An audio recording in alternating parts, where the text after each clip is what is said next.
Good morning, everybody. Welcome to our 8th webinar in this remote webinar series on financial planning in times of uncertainty.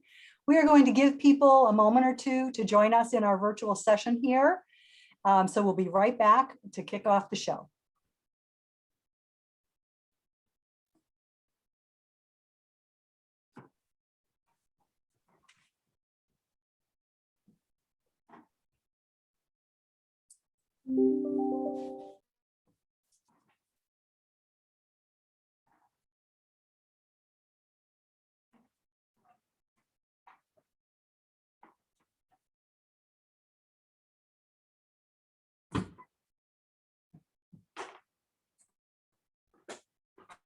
All right, let's get started. Welcome, everybody. My name is Pamela James, and I'm the Executive Director of Campus Human Resources, and I am your facilitator today. We've got a great topic, but before we get to introducing the co-hosts and the speakers, I'll do a little bit of housekeeping. First, this is our 8th topic, as I mentioned, in this series, and the recorded sessions and the prior topics and slides are available on the website. You might see that in the chat right now. So if you missed them or have colleagues that you feel like would benefit from these sessions, feel free to refer them to that website. The content and the recordings are available. Also, we did a series last fall on different topics. There were 7 different topics last fall. So both the 7 series and then this current 8 webinar series are available going forward. So this is a webinar, not a Zoom meeting. So it's a little bit different than what you might be used to. While you can see the speakers and the panelists, we cannot see you. So what we do is take your questions through the Q&A box down at the bottom of your screen. So feel free as the presenters do the 30 minutes of content to enter your questions in the Q&A box. All right, so let's get on with it. We've got a couple of senior executives as our co-hosts. So part of this is for you to get some exposure and visibility to what our senior leaders do. So first, I'd love to hear from Peter Schneider. Peter, you are our Chief Health Sciences Counsel. Tell us a little bit more about you and your role and why this topic might be of interest to you. Thanks, Pamela. Hi, everybody. I'm Peter Schneider. I'm the Chief Health Science Counsel at UC Irvine. My office is exclusively at the medical center. As you can imagine, it's been a very busy year over there.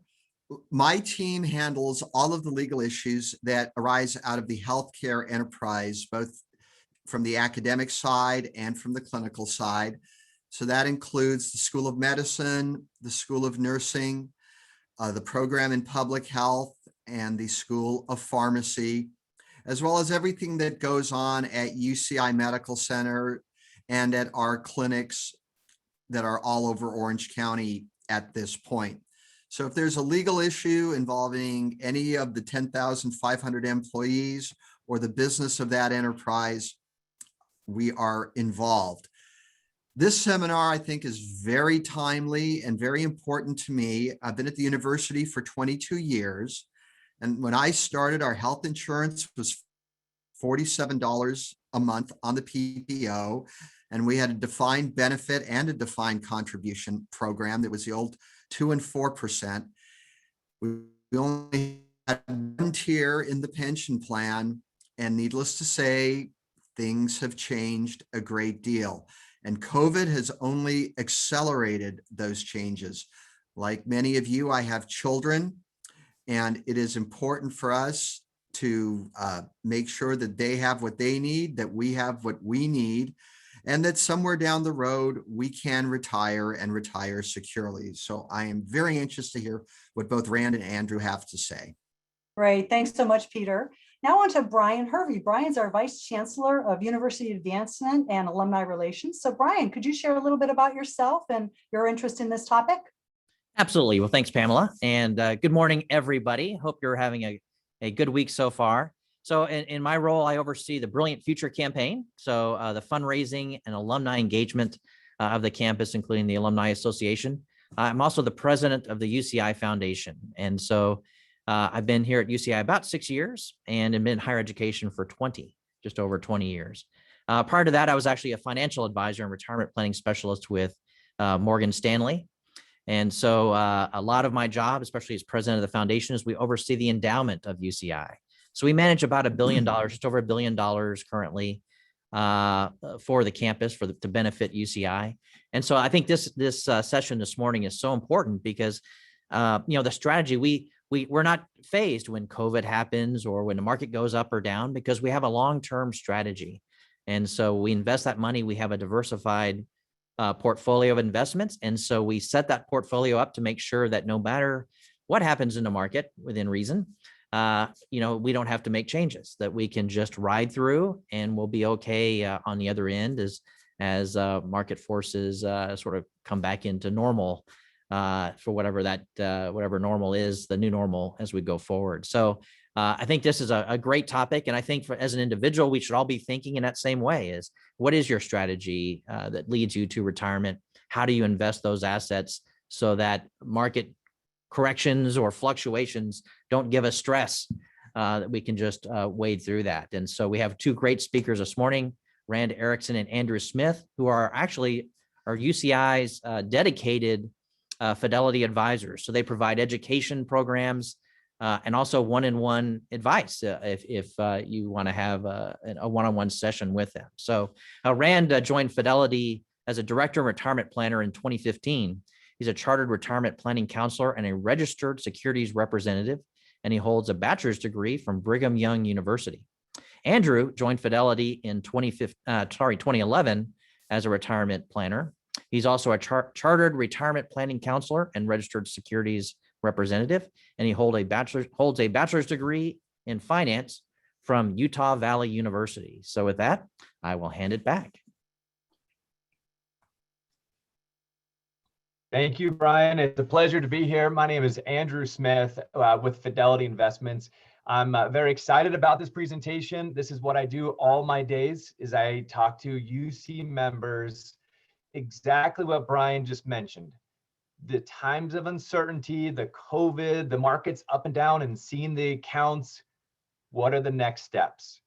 So I want to put a little more context to this and show some slides about the uncertain markets that are happening and really what you can do to be in a good place for the future and retire with success. I'm going to go about 15 minutes. I'm going to talk about just generalities.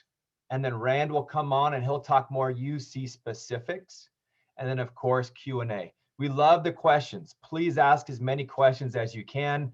The whole goal of these presentations is that you walk away with a few good takeaways, some action points of how you can implement and make your strategy for retirement a little bit more secure.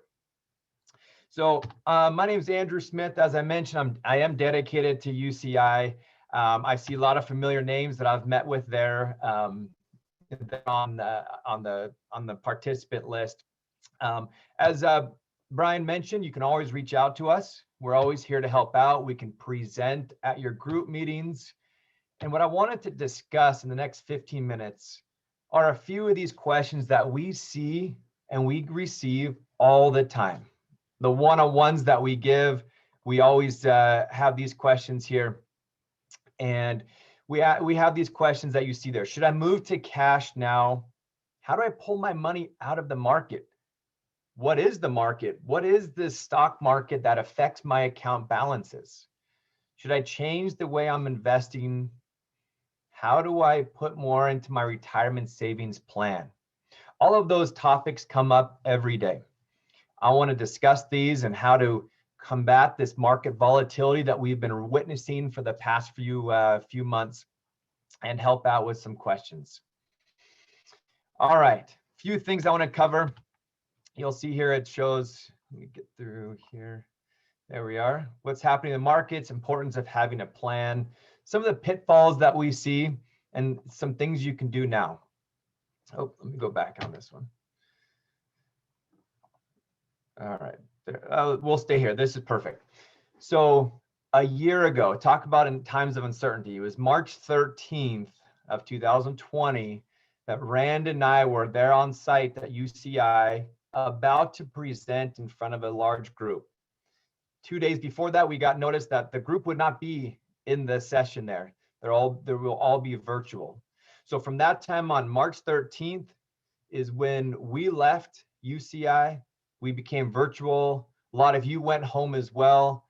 And the markets were starting to be uncertain. So with the combination of work from home, the combination of COVID and what's going to happen to the markets and the economy, that had a lot of uncertain times. In March, you saw your account values decrease because of the investments you have in your plan, and the markets brought them down. A lot of uncertainty.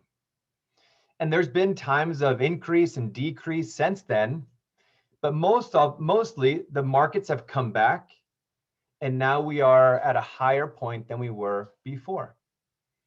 During that time of March 2020, our phone teams at Fidelity were red lit, which means a lot of calls. People calling Fidelity, not just UC, all companies asking Fidelity, what do I do now? So there was a lot of volatility. People were selling. That causes the prices to change. People were buying more. It was this kind of tug and pull of what's going to happen. Well, now a year has passed, and there's light at the end of the tunnel. We have the vaccine coming out. There's this big demand, this pent-up demand. As we can open up to something more normal, we feel as though we're going to see a big boom here in the future. Is that going to happen? We don't know, but that's how we feel as what we see is going to kind of, with this vaccine and everything helping out, we should see some increase here in the future. The credit markets as well had some instability there. Let's keep going to hit the two key principles that I wanted to touch on today. One of the biggest parts of financial planning is this. What is your plan? A lot of UC members that I work with, I pull up their accounts and we'll do financial planning, and I'll ask, what's your strategy? What is it you're looking to accomplish? Some say, I want to make up for lost time. They're a little more aggressive and they're saving more. Some start early and they're a little more aggressive because they're younger. Some say, I don't want to have any risk. And we'll talk about inflation and we'll talk about the importance of invest. No, I don't want to have any risk.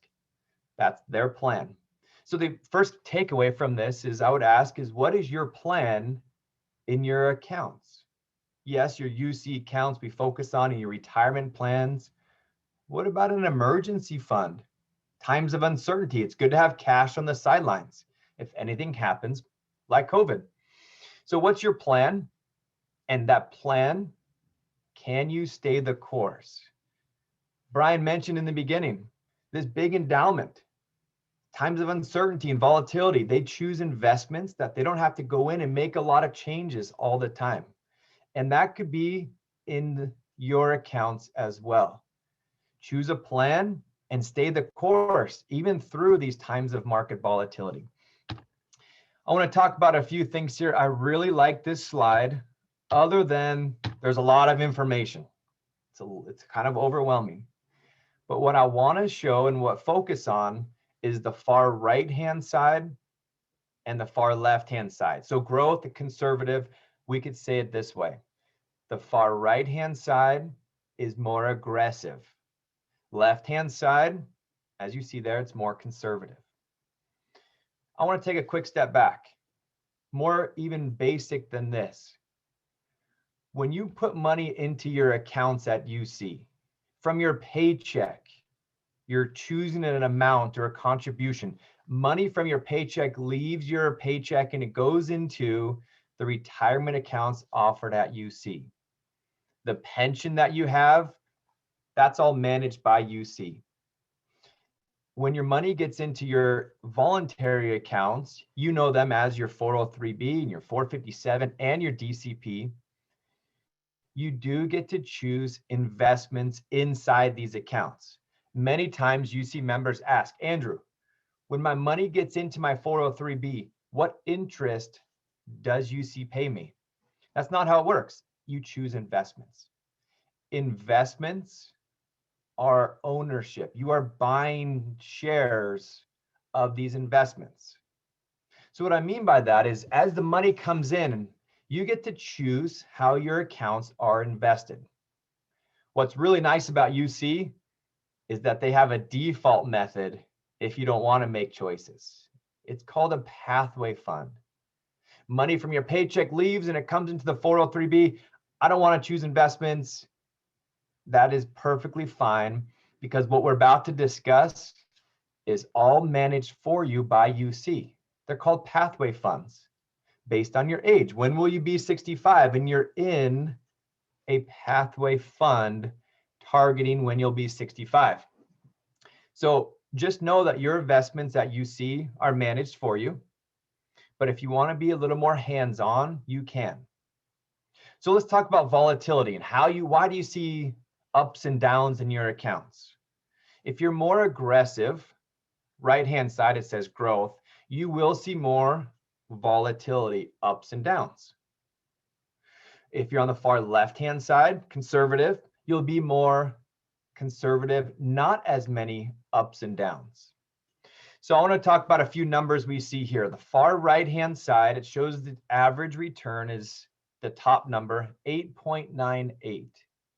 This is if you had put your money in this type of fund, we could say allocation, and your average return is about 9%.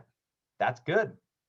Your averaging return is 9%, back from 1929. So we're talking a long time span. You just simply put your money in, growth investment, and you're averaging about 9%. That's very good. In the middle, 7.97 return, left-hand side conservative, 5.96. So if you're looking at investments and you're looking at how should you invest, if you're on the right-hand side and you have a 9% average return, you also see a lot more fluctuation, volatility, they call it. There was one year you see there negative 52%. You chose an investment, you wanted the 9% return, and there was at one point a year where your investment went down 52%. That would be hard to stomach. And what do you think a lot of people do at that time? They see their money go down and they're not sure about the plan they've chosen. They call Fidelity, they call their institution, they say, I need to get out of this fund. And then they sell their account and they move to a more conservative. So let's compare right-hand side. There was a 12-month period, it went down 52%. But you see there below that, there was one 12-month period, it increased 109%. So that's a very high up and a very low low. Up and down, averaging out to be about 9%. Well, left-hand side, if you're more conservative, you have a lower average return. That's by design. There was a 12-month period, it went down 17%. And you see their left-hand side, 12-month return, there was a time it went up 31%. So if you're on the right-hand side and you choose a growth aggressive strategy, stay the course, stay the course. Let the volatility happen. As you become closer and closer to your retirement age, then it's a slow shift to be more and more conservative. It is never good to jump out and try to time the markets when that comes. So here's a quick overview. A quick overview of what's happened if you had $100 50 years ago and you put it in the stock market is green, blue is bonds, and then you see their cash and inflation. So $100 puts into the average stock market, and now your account is about $10,000. Your $100 investment that you purchased, you own the shares and you increased your investments, stayed the course. Now, of course, as you can see, your $100 is worth the most. But there were times, 2002, 2009, 2020, COVID, that the markets came down. But overall, you can see how much more you would have if you had stayed there in the aggressive investments. What I like to talk about with these slides here is that it's more of a plan. If you're ready for retirement and you're 55 and 60, I would not say take risk and be in the green stock. I would say have a good diversification. Have some bonds, have some stocks as well, a well-diversified portfolio that helps you work into retirement. The younger you are, we say be more aggressive. You have time to let the markets be volatile, to go up and down, so you have the highest average returns. All right, a few more slides and we'll turn it over to Rand. I want to show you this one here. This one here is, it's very interesting. And what this is telling us is if you put $10,000 in the top 500 companies in the US, and you did this in 1980, $10,000, S&P 500 they call it, and you never ever touched your investments again. Left-hand side invested all days, your account would now look like $659,000. This would almost be impossible to do, but if you had sold out and missed the best 5 days of the market, so those kind of downturns and calling Fidelity, sell my account, it's going down. If you missed the best 5 days, now your account is $200,000 less. If you missed the best 10 days, if you missed the best 30 days, you can see the numbers. The whole story here is choose a plan, choose a portfolio. We can help you do this and stay the course. There's always going to be market volatility. That is normal with the markets. If it's going to be COVID this year and a few years back, it was a credit crisis and then it was the tech boom or tech bubble. What's going to happen? It's going to happen. It's normal. Just we encourage to have a plan and stay the course. I'm going to skip this. Basically, what this is saying is the next 5 years after these as you see here, Great Depression, severe recession, and the Great Recession 2008, 2009, as we know it, the next 5 years have always had a very good increase in the markets. A few of the pitfalls is, I want to end on this, as we show it here, is the panic selling. That's the watch the news, watch some headlines about the markets and getting nervous that you're not in the right place. Your plan that you have should be so that you don't have to make choices and changes over time. Timing the market is almost impossible. And avoiding the market. Hey, I don't want to be in the market. All of these are pitfalls. Investing without knowing a lot of research, that's coming up a lot.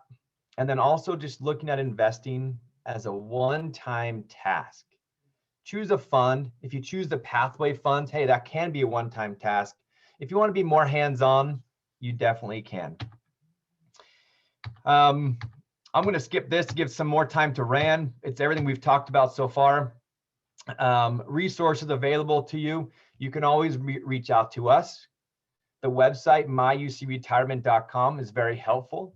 There's all the resources I've just mentioned. You can schedule one-on-ones with us. You can request department meetings for your department to have us come out and present and talk about the investments in the UC offering. There's UC-wide webinars to learn more about finance, learn more about market volatility. So takeaways from my part is that the markets that are volatile, that is normal. It will happen. What's important is to have a plan in place and just know that we're here to help out. We're going to shift gears now. We're going to turn it over to Rand. He's going to take it from here and talk more about the UC specifics, UC specific accounts, and how you can maximize your savings in these accounts. Excellent. Thank you, Andrew. Appreciate it. Hello, everyone. My name is Rand Erickson, as was said, and I'm the other half. Some would say the lesser half to Andrew at UCI. And I focus normally more on the individual appointments. And so I think that was sent in the chat feature with my email. You're welcome to email me directly. I'm going to explain everything you need to know about the retirement system for UC in about 10 minutes, which is a tall order. So we're going to focus more on the supplemental side of that slide that you see there. But I'm going to call a little bit of an audible, and I want to review a few just important principles that lead into the retirement savings and the more practical part of this. And that is, you want to have a plan with retirement, but just in general, your personal finances as well. A conversation I have almost in every appointment in most appointments is, well, do you have emergency savings? So number one priority, do you have emergency savings? How much do you have? And what's normally suggested is 3 to 6 months of expenses. That depends on your season of life, of course, and if you have debts, if you have dependents, what your work situation is, your stability of your job, health, a lot of factors that should be considered into that. But in general, we say 3 to 6 months of expenses. The number two priority would be any high interest rate debt. So I think some people are surprised when they come to meet with me and they come in saying, I need to increase my contributions to my retirement savings accounts. In my Fidelity retirement savings account, I think they're surprised when the Fidelity retirement planner says, well, do you have emergency savings? And do you have any high interest rate debt? And if they do, then I say, well, that should be the priority. So maybe we hold off on contributing to your retirement savings account while we get organized and get more stable with some of these other situations and paying off high interest rate debt. And notice I'm saying high interest rate debt. Anything usually 7-8% or higher, we want to prioritize. But that's not to say that debt below that is good debt either. And so we need to look at each situation and get a game plan together. And those are some of my favorite meetings that I have with somebody coming in and saying, look, and sometimes they're embarrassed, and you don't have to be. You can imagine we have conversations of the full gamut of situations, but they say, I have a lot of debt and I need some help. I said, all right, let's get a game plan and let's figure this out together. And I love the check-ins and the updates that people give me. And then from there, we're looking at retirement savings. So number one, emergency savings. Number two, paying off any high interest rate debt or debt in general. And then number three would be retirement savings to make sure you're in a situation that you're planning for the future and that you're going to be able to make decisions on your time and your terms to retire when you want to and to do the things that you want to do. Your options for retirement savings at UC, you can see there on the right side, are the 403B, the 457B, and DCP accounts. Now, on the left side, you see the primary benefits. I am more than happy to speak to those in an individual appointment. Please make an appointment. We can go through the pension, the different tiers of the pension, what applies to you, and the details there. I'm happy to speak to that another time. But on the right side, your supplemental benefits, these are voluntary benefits for the most part. And so if you need to, your pension's great, you have a great pension, but chances are you probably need to be saving additional funds on your own apart from that pension. And you've got the 403B, 457B, DCP. These are sections in the tax code. It's where the numbers and letters come from. A 403B is for a nonprofit organization. A 457B is normally for a government organization. And DCP, also known as a 401A account, is an after-tax option that I'm going to speak to here at the end as well. The 403B and 457B are both pre-tax accounts. So if you're trying to lower your taxable income right now, you can do that. You can contribute up to $19,500 a year to the 403B. You can also do an additional $19,500 a year to the 457B. So it's somewhat unique at UC that you can contribute the maximum amount to both accounts every year. If you're age 50 or older, you can do even more. So you can do up to $26,000 to each account. And what that means is you could contribute, if you're age 50 or older, $52,000 pre-tax every year to those two accounts combined, which is like I said, fairly unique. And in our situations, as an example, you hear a lot about 401ks. 401ks are for private organizations. So Andrew and I work for Fidelity, a private organization. We have 401ks. The max potential we could do is $19,500, and you can do double that. And again, I just want to stress, it's not $19,500 for the two, it's in each one. So if you have questions on that, please reach out to us. A quick rundown of the differences between those accounts. Like I said, they're both pre-tax. They have the same investment options. One is not going to give you better returns than the other. The differences between them are that a 403B has a loan option and the 457B does not. So in a 403B, you can take a loan against your own retirement savings, which we don't suggest you do. But in certain situations, if you had to do that, you could do that out of a 403B. You're obligated to pay that back with interest, but you pay the interest back to yourself in the same account. some people think, well, if I'm paying the interest back to myself in the same account, that'd be better, right, than taking a loan somewhere else. Well, not necessarily. You're missing out on the growth, most likely, that you would have gained had you left the money in. There's some extra fees for that. And so you just want to be cautious about making that decision of taking a loan out of retirement savings. General rule of thumb, if it's a retirement savings account, it should be used for retirement. In the 457B, there's no loan option. And the only other difference between the two would be the age at which the IRS allows you to take the money out without a penalty if you have left UC. In a 403B, that age is 59 and a half, meaning if you've left UC, you've got to wait till 59 and a half to avoid paying a 10% penalty to the IRS, 2.5% in the state of California, as well as taxes as ordinary income. In the 457B, it's regardless of your age, as long as you're no longer on the payroll at UC, you can access those funds without a penalty. You're still going to pay taxes, so just because you can doesn't mean you should, but you would not have additional penalties in there. You could be 30 years old, you could be 20 years old. As long as you're no longer on the payroll at UC, you could access the funds in a 457B without a penalty. In the 403B, there's one exception to that. It's called the rule of 55. And what that states is it's 59 and a half. You've got to wait unless when you left UC, you had at least reached the year in which you turned 55 before. And if that's the case, then you're good. No penalties. Again, doesn't mean you should pull it out. You want to make sure that you're preserving those savings for retirement, that you're cautious about pulling the monies out, but you would be able to do so without a penalty in that situation. There's a third account that you can see on the screen, and that's the DCP. A lot of you on this webinar probably have money in a DCP, and a lot of people that we meet with don't know why they have money in a DCP.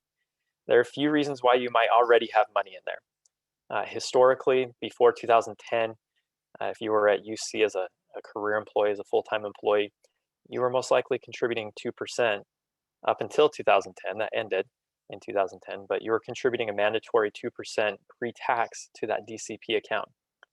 One of your homework items today should be go check that account. One of the first things I do when I sit down with somebody and we pull up their accounts is I check that account, because the default investment mix back then used to be what's called the UC Savings Fund. And so, which is similar to like a money market. It's a short-term, not necessarily a cash equivalent, but very similar to a money market. And so what the equivalent would be in the UC retirement system. A lot of people have that sitting in that UC Savings Fund still, and they don't know it. So it's basically like they put it under the mattress for the past decade and they don't know it. So go check that. Make sure if you want it to be invested that it is. And we're happy to help you with that as well. Another reason why you might have money in the DCP, that pre-tax portion of the DCP, is if you were a safe harbor employee once upon a time, when you weren't fully benefited, and maybe as some examples, some of our per diem employees, some contract employees, new residents, fellows, grad students, postdocs, they're what we consider safe harbor employees, which means they're not eligible for the primary retirement benefits, nor do they pay into Social Security. So by law, they have to pay somewhere in lieu of that Social Security, and that somewhere is the DCP, 7.5% pre-tax. And again, you want to go check that to make sure it's invested. There was an introduction to what's called the Savings Choice as one of the primary retirement benefits. The Savings Choice contributions go into the DCP as well. Those are all pre-tax. So those have to stay in that account while you're an active employee under the age of 59 and a half. One thing that just changed recently in August is that the 457B and the DCP do allow for rollovers once you're 59 and a half, even as an active employee. So that changed just recently. So these can be consolidated, they can be combined at age 59 and a half or older. You have the option to voluntarily contribute to the DCP in an after-tax manner as well. You can contribute, and this is in addition to the 403B, 457B, these are all separate amounts. You can contribute up to $58,000 after-tax dollars every year to the DCP. And the strategy there oftentimes is to contribute after-tax money to the DCP, then roll that to a Roth IRA. And it allows you, there's no limit annually, nor an income limitation on rolling funds into a Roth IRA. So if your goal is to get money into a Roth IRA in which you pay the taxes on the money going in, and it grows tax-free in the Roth, the DCP allows you to contribute $58,000 more a year, if you will, and roll that to a Roth IRA. That's a very unique and rare opportunity that you have in the UC retirement system. If you're above the income limitation, or you're trying to get more than the maximum $6,000 or $7,000 a year to a Roth, that should have piqued your interest, and you're welcome to reach out to us with more questions on that. The reason why you would roll that to a Roth is because in a Roth you get tax-free growth, and then in the DCP you do not. And so another homework item is, if you have voluntarily contributed to the DCP and you never rolled that to a Roth IRA, you want to go look at that.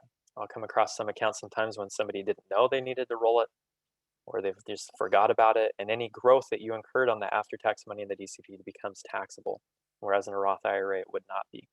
So make sure that you're in the know if you have contributed after-tax money to that account. Hopefully that gives you a good overview of the UC retirement system on the savings side, on the voluntary retirement savings portion. Again, if you have questions, we're happy to speak to that in an individual appointment.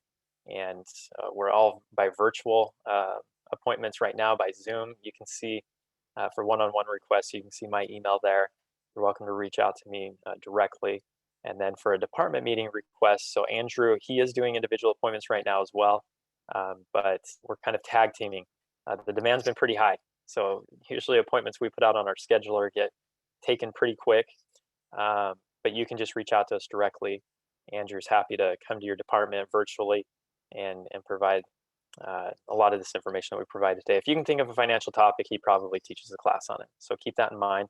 And lastly, one thing we wanted to bring up as well, we are very flexible in the sense that I had somebody reach out to me recently and say, look, your schedule, it just doesn't work for my work schedule, a nurse who works different hours. And we're happy to accommodate. We've done midnight sessions before, department meetings. Andrew and I both speak Spanish. We really do. People don't believe us, but we both do. I lived in Chile for a few years and taught Spanish, and then Andrew lived in Mexico for a few years as well. So if you have a department that prefers Spanish, or you have individuals you know, or you prefer Spanish, we're happy to do those appointments in Spanish as well. So please take advantage of what's being offered to you. There's no fee for these services, right? It's included in your retirement package through UC. And so there's no limit on how often you can meet with us. If we're meeting each day, we probably have some issues we got to work through. But other than that, please take advantage of having us here. We're happy to help. And regardless of your situation, please come meet with us. Don't be embarrassed. Don't hesitate. We're happy to help any way we can. And with that, we want to leave some time for Q&A. So I'll turn it back over to Brian and Peter to kind of host the Q&A, and we're happy to stay as long as we need. Well, thank you very much, Rand and Andrew. Great presentation and really incredible information. And so for all the attendees, please use the Q&A feature at the bottom to put in some questions. And so we've had some questions submitted. So our first question is, what is your feeling about investing in real estate today, if not already a homeowner? Well, I'll take that, Andrew. I'm right there. We just moved to Southern California about a year and a half ago, and we have not bought. And in general terms, I would say homeownership is a noble pursuit, right? And it should be depending. Everybody's situation is a little bit different, and so it's hard to give, a really prescriptive answer to that. But I would say that's still a good investment to diversify with your assets, and homeownership is definitely a noble pursuit. Now you want to do it right.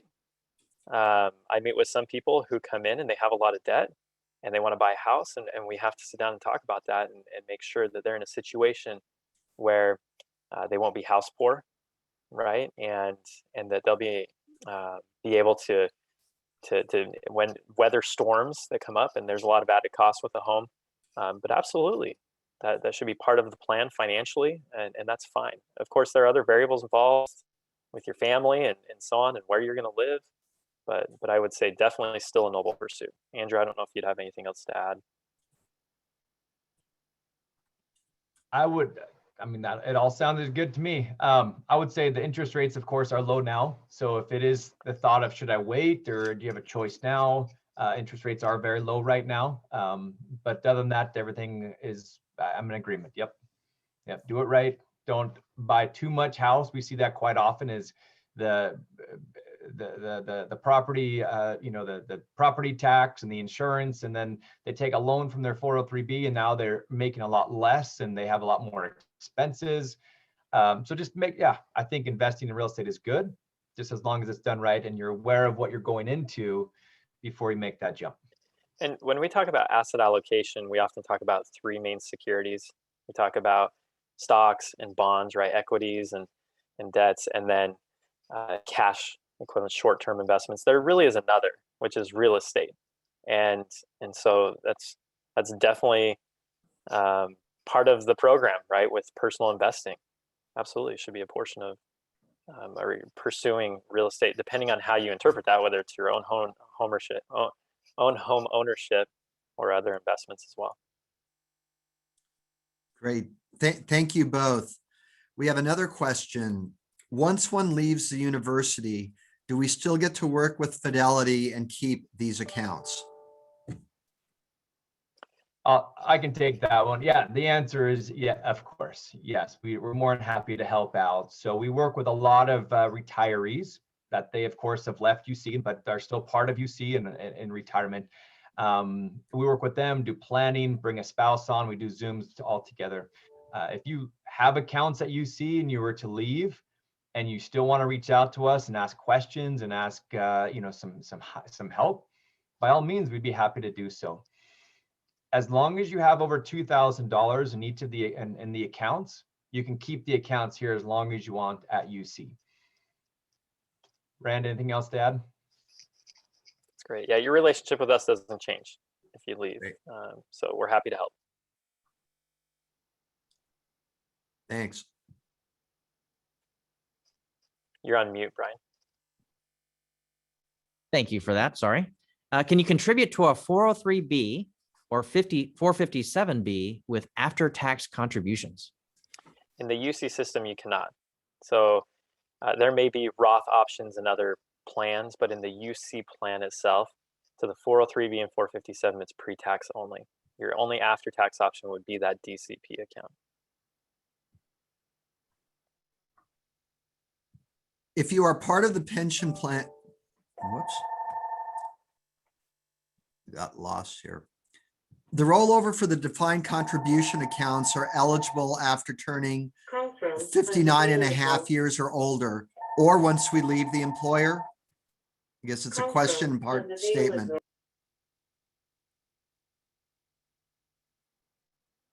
That's correct. Yeah, so once you reach 59 and a half, whether you're an active employee or not, those monies are eligible for rollover in any of the three plans. So DCP, pre-tax, 403B, 457B, and also if you have left the university, so if you're separated, if you're no longer on the payroll, those accounts are eligible for rollover as well. And everything in the UC system is pre-approved.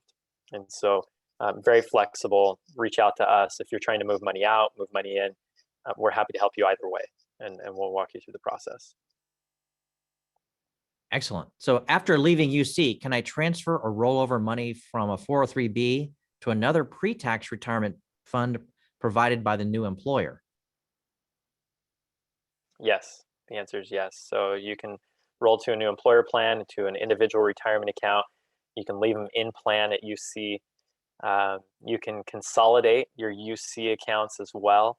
And let me just speak to that really briefly as well. In that if you have the 403B, the 457B, and DCP pre-tax, a lot of retirees will prefer to just consolidate those into one, especially as you turn 72 and you have a required minimum distribution. It might make things more simple for you. So you have one calculation. And so, but they have all the same investment options in the UC system. So one's not necessarily going to give you better returns than the other. But to answer that question, yes, you can roll them to a new employer plan or to an individual retirement account that can be held anywhere. It doesn't have to be Fidelity, it can be any institution that offers it. Thank you. Now, this is a really interesting question. If an employee is not eligible for UCRP, can they still contribute to the 403 and 457? Andrew, you want to take that one? Sure, I'd love to. Yep. So with those that are not eligible, we could say per diem or safe harbor or residence fellows, the job titles that are not eligible for the pension, yes, can save more in the 403B, 457, and the after-tax DCP. So when we say those are voluntary accounts, they're voluntary for anyone at UC. So we encourage to save more. If you're looking at, hey, I don't have the pension, you do have the mandatory contribution to the DCP, and that's the mandatory, it's pre-tax. So in addition to that, you could do pre-tax 403B, 457, and after-tax DCP. It's for everyone. And one thing I'll just add to that, I met with somebody this morning, actually, who is retiring this year, a faculty member, and will be coming back on recall. And it's the same that Andrew just described. So they are what we consider safe harbor employees, and they continue having eligibility to contribute the maximum amount every year to the 403B, 457B, DCP. Excellent. Next question is, what do you think about investing in Brokerage Link? Yeah, so let me give a little bit of background for those who aren't familiar with Brokerage Link. You have a fund menu in the UC Retirement Savings Program. So in your 403B, 457B, it's all the same, DCP, you have the same fund menu. Andrew's going to share something right here. And you have a fund menu of about 24, if I'm not mistaken, mutual fund options, about half of which are those pathway funds at the top there. Those are the target retirement date funds, life cycle funds, that's all synonymous. And what that means is those are funds of funds. So you have a lot of these other funds that you find down below in those UC pathway funds. So they have several mutual funds in them. And then you also have these, you can pick and choose from these additional mutual funds right there in the tier 2 that range from ultra conservative, the UC Savings Fund, to more aggressive and specialty type investments with real estate, social equity. And then you have this tier 3, which is Brokerage Link. UC Fidelity worked to add that Brokerage Link. We've waived the fee for it to have Brokerage Link. And what that does is it opens up the Fidelity Funds network to you. So it allows you to invest in other mutual funds or ETFs. So it's not a Brokerage Link, or excuse me, it's not a brokerage account like you might think of being able to hold single stocks and bonds. So that can be a common misconception. It's still mutual fund only, ETF only. You can hold mutual funds or ETFs, but it does open up the Fidelity Funds network. So anything that's offered in the Fidelity family of funds, you could hold in that Brokerage Link. Let me just add one more thing to that though. So when you add that Brokerage Link, you need to be aware there are some funds that come with other fees. So you just need to make sure you're doing your due diligence of depending on the fund you're going to be investing in, of knowing everything that's going on there, what you're investing in, but also there's a time process. Anytime you go to a brokerage account, whether it's in the UC system of Brokerage Link, whether it's at another institution, it takes time to move things. And so sometimes when we meet with people and they want to move funds out really quick, there's a process from Brokerage Link back to your regular account. And so, and it can take like 5 days to a week. So just be aware of that. Sometimes people get a little frustrated, but just know going in that there's a process to move money back and forth. Thank you. If my DCP savings is going into a 403B, should I redirect it into a Roth IRA instead? The individual asking the question is 59.5. So let me make sure so you said if the DC, can you repeat the first part of that? I want to make sure I heard it correctly. Certainly. I'm reading verbatim from the question.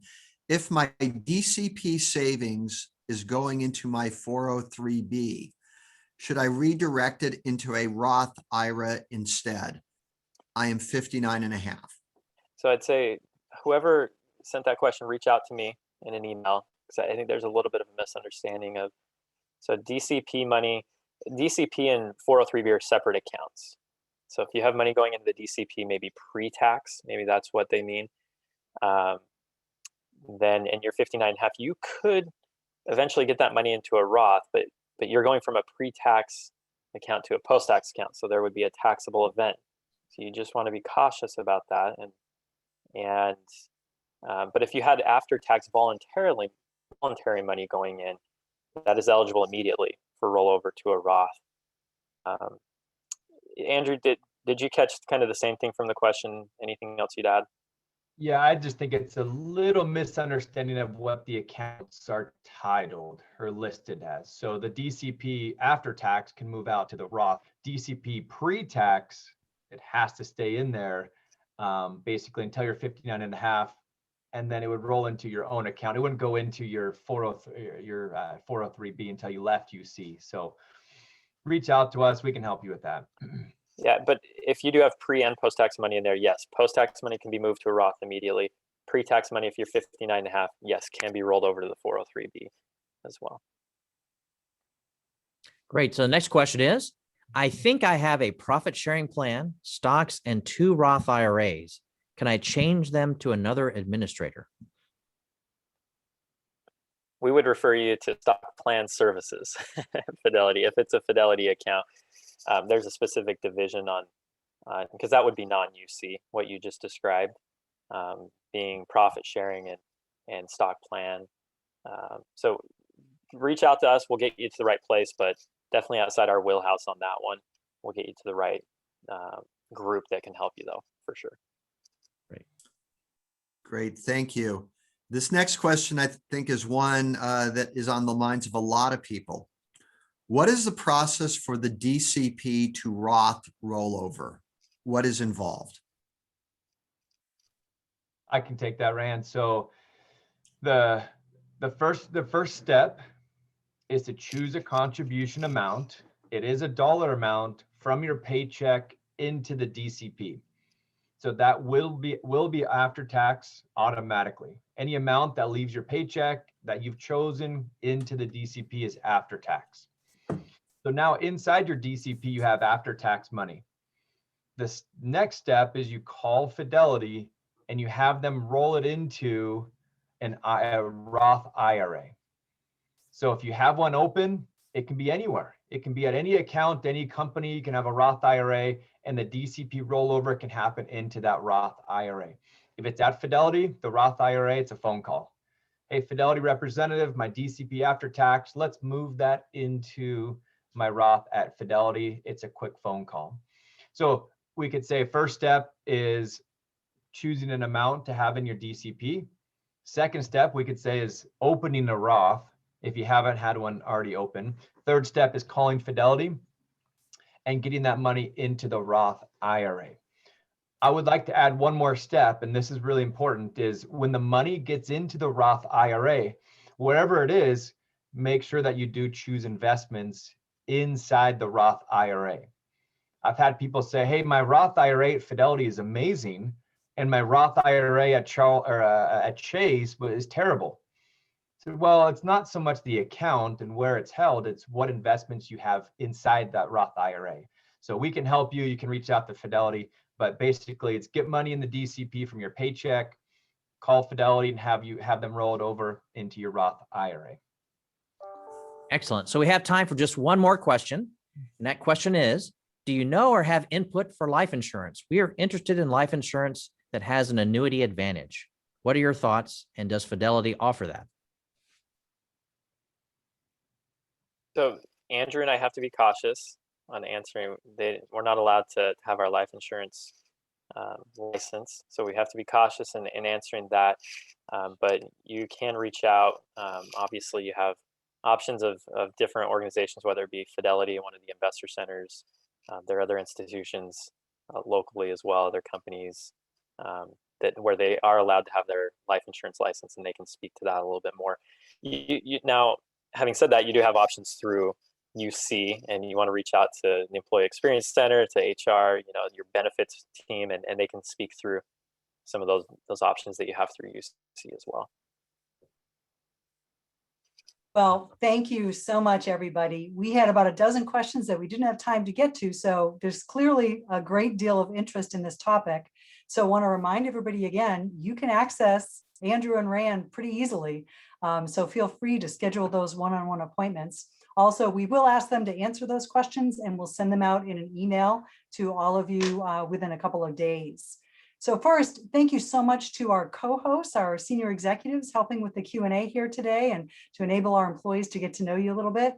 And a big thanks to our speakers, Fidelity, who it's just great to know that we have you as a resource going forward. So with that, it's 55 to the hour. That's our Zoom rules. We want to give everybody a break in between all the Zoom meetings you have. So feel free to access this information later or refer your colleagues to it. Thank you so much for attending, everybody, and have a great afternoon. Take care, everyone.